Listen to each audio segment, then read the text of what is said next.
morning. Today I want to share you about how to create tables and charts for numerical data. When you have a set of data that contains a large number of values, reaching conclusion from ordered array or stem and leaf diagram is often difficult. You need to use tables and charts in such circumstance because there are a lot of type charts and table that can visually present your numerical data. This includes such as frequency percentage distribution, or you can use histogram if you want, polygon, or cumulative percentage polygon, which is very famous with the name of OGIF. Okay, so let's get started. Before we continue to our materials today, I want to show you one of the type of question that usually comes out when students finish this chapter. So this question is taken from the book of business statistics for edition by Levin, etc. If you have such kind of book, you can please take a look the page 42 and you will see this data.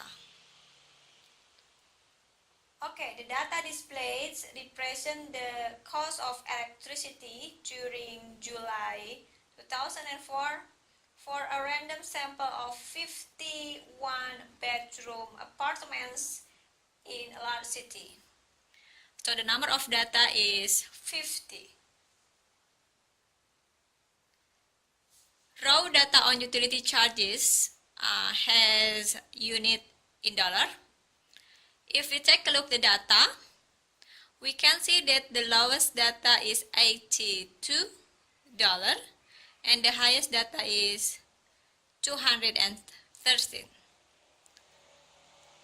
The question: form a frequency distribution and a percentage distribution that have class intervals with the upper class limits $99 and then $119 and so on.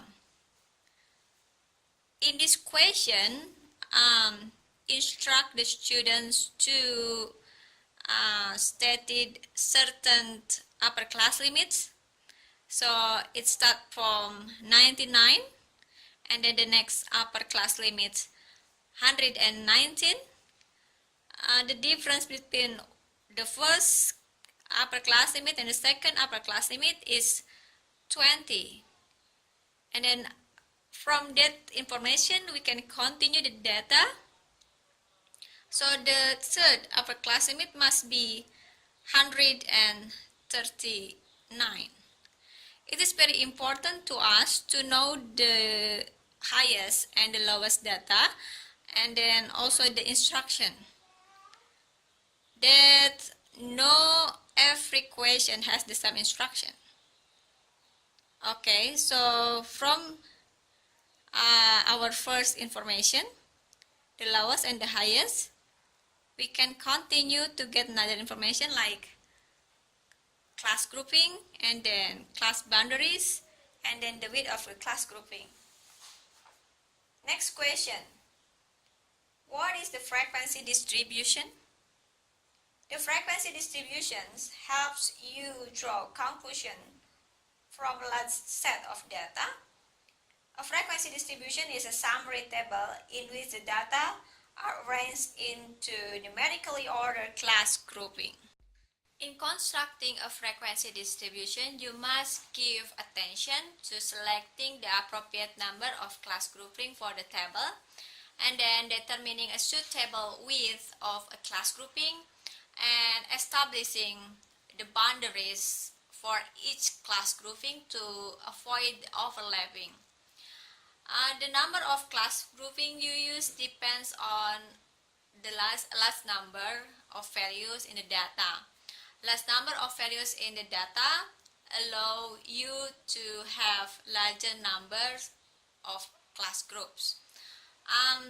In general, frequency distribution should have at least 5 class groupings, but no more than 50. Too few or too many class grouping sometimes provides little new information. Okay, the next step is how to get the width interval from divided the ranks by number of class grouping.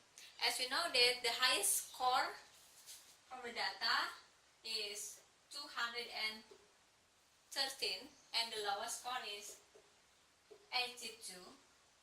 Number of desired class grouping comes from this information. Okay, so let's count. 99, 1, 2, 3, 4, 5, 6, 7. We have 7 class grouping here. Okay, so it becomes 131 divided by 7. Okay, it's approximately 18.7 blah blah blah. Yeah, 18.7. You should choose an interval width that simplifies then easy to interpret. So instead you choose 18.7. It's better to choose 19 for the width of interval. So please round up or round down, depends on the decimal. Because you have set the width of each class interval for electricity cost data as 19, you need to establish the boundaries of various class grouping so as to include the entire ranks values. Whenever possible, you need to choose these boundaries to simplify and easy to interpret. Thus, for the electricity cost data, since the cost ranks from 82 to 213 and the first class interval ranks from 80 to 99.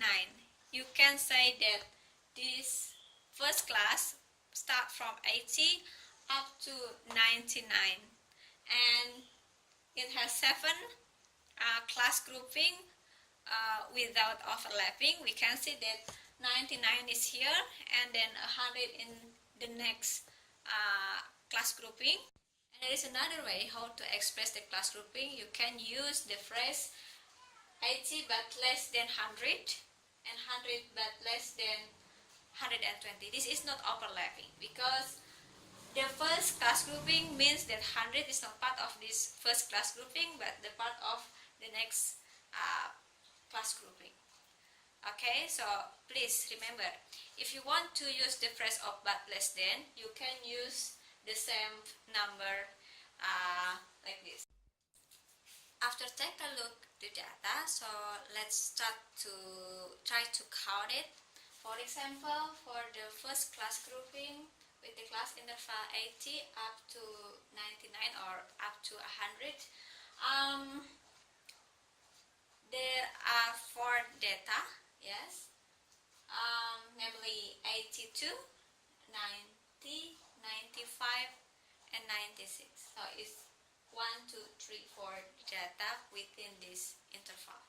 Yeah, so do that to all of the class grouping and then you will find the frequency for the second class grouping 7, for the third 9, for the fourth 13, for the fifth 9, for the sixth 5, and then for the seventh class grouping 3.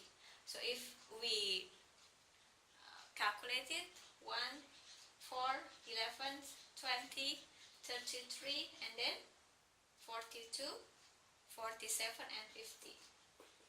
So the total number of data is 50. It is the same number of the data before.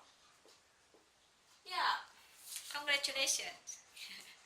Now we have the data of frequency. So if we have the data of frequency, it is very easy how to count percentage by using this. For example, okay, so I add the column here, percentage.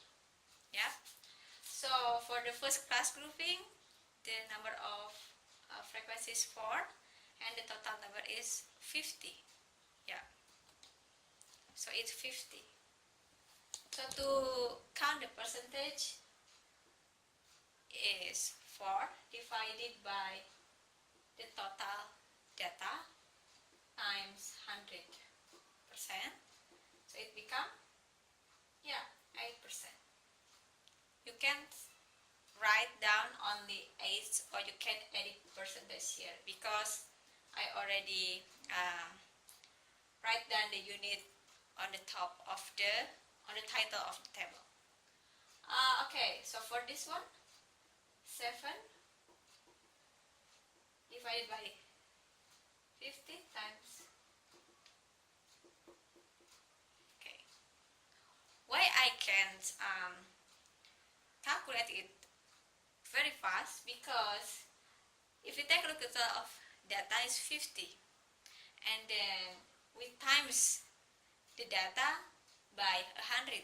So 50 divided by 100 is become 0.5. So if we want to have the data of percentage, we only times it by 2. So it become 8 from 4, 14 from 7. And then for 9, yeah, help me. Yeah, it's become 8, 26. 9 times 2 is 18. 10 and then, yeah, the last one is become 6. Okay, now help me. So we have 8% for the first class grouping. 8 plus 14 is become 22 plus 18 is become 40. 40 add by 26 become 66. 66 is become 84 plus 10, 94, and then plus 6 become 100. So it's relevant. So we have 50 data and 100% of data. Any question? Yeah, you have completed all of the table for the frequency distribution, and the next challenge, you can use the data to find out the data. Like if you want to find out the cumulative percentage and cumulative frequency, I will share you how to do that. Bye bye.